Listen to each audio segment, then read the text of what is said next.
So try to picture this. I'm sitting there in my recliner, and as many of you know, I'm disabled and can't get up and walk around like a lot of people. And I'm watching the Mad Men on my desktop when I decided to check my email. So I reach for my mouse, which is nowhere, it's normally in this place I put on this. I have a stand next to me, and I usually put it there. But I reached for it, and it wasn't there. Normally that's not a problem for most of you guys, but as it turned out to be one of the most terrible nights of my life. Let me ask you this. Do you own a computer, a desktop computer? A lot of people do, and of course a lot of people use their cell phones and laptops, tablets, that kind of thing. Anyway, if you do, then you may have experienced what I call, I can't find my mouse. Now that might not sound like a big deal, but of course, if you're normal, it probably is not a big matter of, it's not scary or anything because you can just get up, walk around, and you can find it. However, if you're like me and you can't walk around and bend over and look for it, you may have experienced this problem. So again, there I was, and I was stuck. I mean, here it is, middle of the night. I have problems sleeping a lot, and when I do sleep, I only sleep for a couple hours at a time, but, I was screwed. And of course, all of a sudden you start to realize that, wow, I mean, what the hell am I going to do here? And of course, I bet you all guys, I bet you have a lot of suggestions, I'm trying to be kind. Anyway, something like you just reach over and feel for it, under the chair. Well, that sounds like a great idea. Of course, my arm would have to be about 6 inches longer, maybe. That might work. Like that guy, the Elastic Man from a cartoon a long time ago. He could stretch his arms out 6 feet and whatever. But sorry, no joy. I mean, believe me, I tried. Well, the only thing I could come up with was a big fart. Anyway, what about Alexa, right? Well, that's okay for a lot of people, but forget it. I'm not doing that. Really screws your privacy in spite of what they say. Damn good and well that, whatever you say to Alexa, everybody, if they want to hear it, they want to find out. And of course, Google knows, Microsoft, and probably most of the world if they really want to know. So I care about my privacy, so we're not going down that road.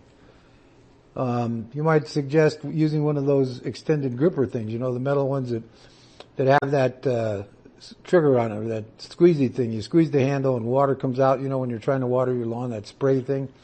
Yeah, most of those are kind of green. That brings a picture in my mind. Matter of fact, I own several of those. But, of course, they're not very effective when it comes to trying to pick up a mouse.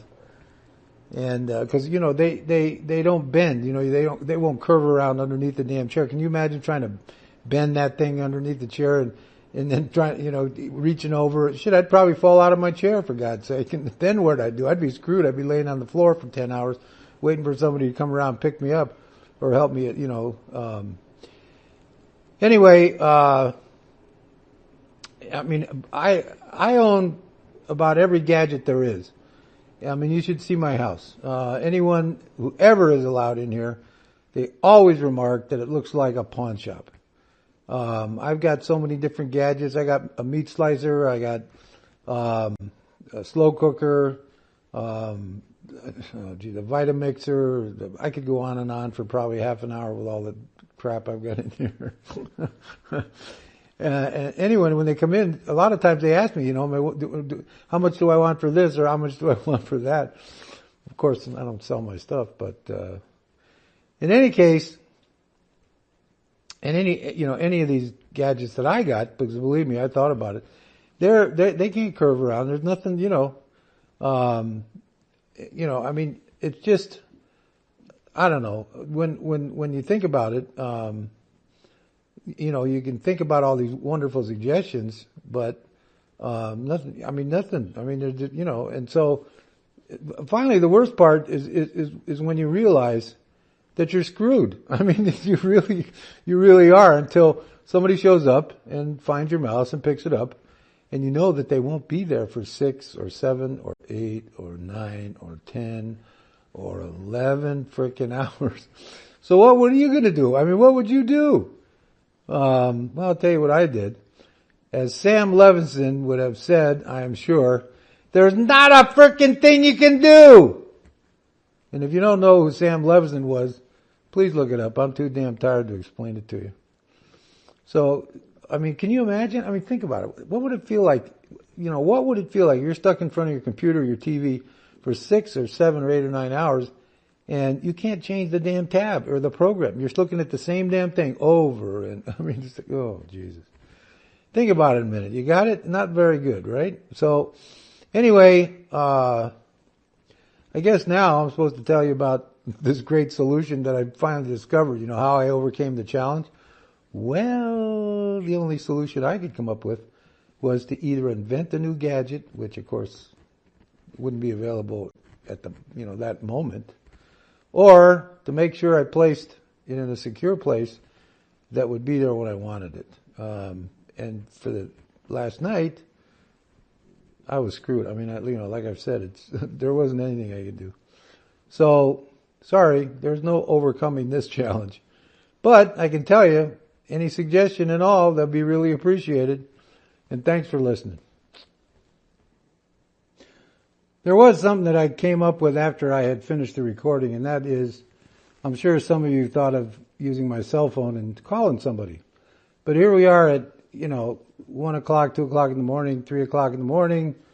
I didn't want to go down that road because I live on a remote Indian reservation. No relatives, no real friends or whatever.